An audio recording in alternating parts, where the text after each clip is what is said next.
welcome back, crocheters. Today we're going to talk about how to finish off a project. That means when I'm done making all the rows that I need to make and I'm ready for it to be completely over.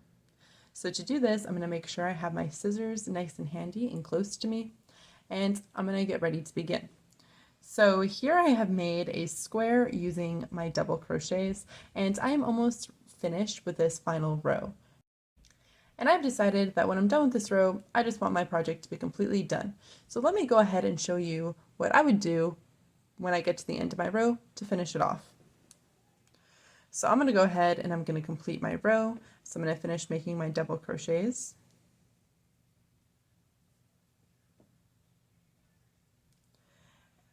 And I'm going to complete my double crochets completely. So all of my stitches are done. I only have one loop left on my hook.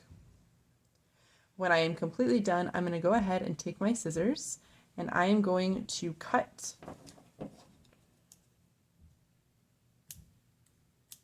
this yarn right off. Next, what I'm going to do is I am just going to pull this tail through the loop.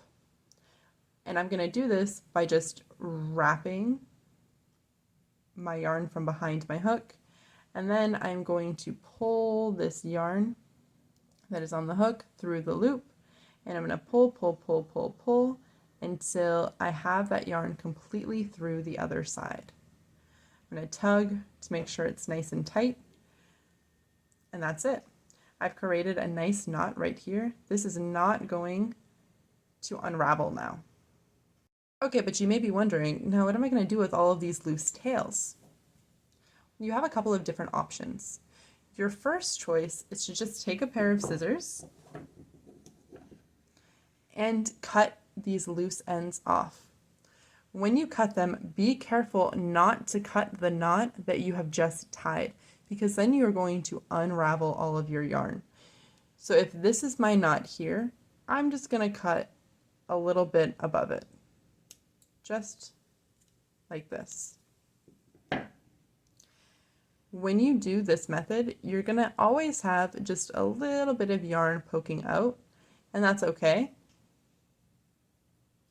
Another thing that you can do is you can take the loose yarn and you can weave it back into your project. Weaving is going in a stitch and out the other, going down through a stitch and up through another. And you're just going to weave in to your project to hide this tail actually in your project. And you can do it by attaching a needle, a yarn needle, to the end of your yarn and weaving it back in, or you can just go ahead and use your crochet hook. Because I want to make this as simple as possible, I'm going to show you how to weave just using your hook. I'm getting ready to weave this tail into my project. So I'm going to take my hook and poke it in and just pull the yarn up through. Now the yarn is coming up towards me. I'm going to poke my hook in from the back and then pull the yarn out away from me, and now the yarn is poking out through the back. I'm going to poke my needle, I'm going to poke my hook in again, and then I'm going to pull the yarn up through the front so it's now coming towards me. Then I'm going to poke in through the back and pull the yarn so it's going away from me. So you're just going to repeat that pattern towards, away,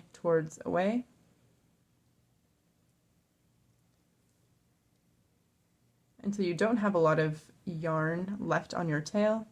And then you're going to go ahead and you're going to change direction. So at this point we have been weaving in this direction. Now we're going to start weaving back in the other direction. And doing that is actually going to lock your yarn in, so when I stretch, I don't end up pulling this tail out. So at this point, I'm going to change direction. I'm going to poke in, pull out. I'm still doing the same pattern. It's just I'm changing which direction that I pull it in. So here we go.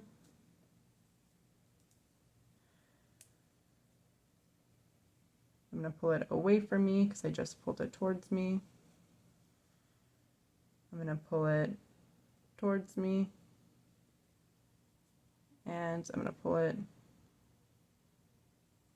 away from me.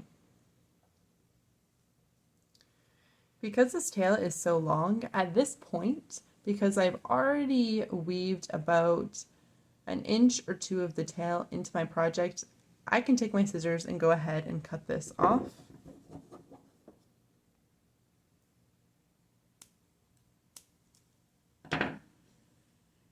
And this little nub that's sticking out, when I stretch out my project, is actually going to hide in my project and I won't be able to see it anymore.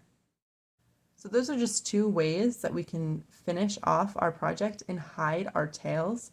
The first way, remember, was to just cut the tail. It does leave a little bit of a nub behind, which you can see. That's okay. A cleaner finish, you might want to go ahead and weave your yarn in. Remember, that means going away from you, pulling towards you, away from you, towards you, and then at a certain point, changing direction and pulling it away and towards you, but in the opposite direction. If your yarn is too long, go ahead and cut it. The second way blends your tail in a little bit more easily and hides it a little bit better. All right, I hope that this made sense to you. If you have any questions, be sure to leave a comment down below. Remember that when it comes to crocheting, it takes practice, patience, and perseverance, and if this is a little bit difficult to you, I believe that with some time you will be able to understand. If you like this video, please leave it a thumbs up and subscribe to this channel if you want to see more. I'll be seeing you in my next videos. Bye-bye!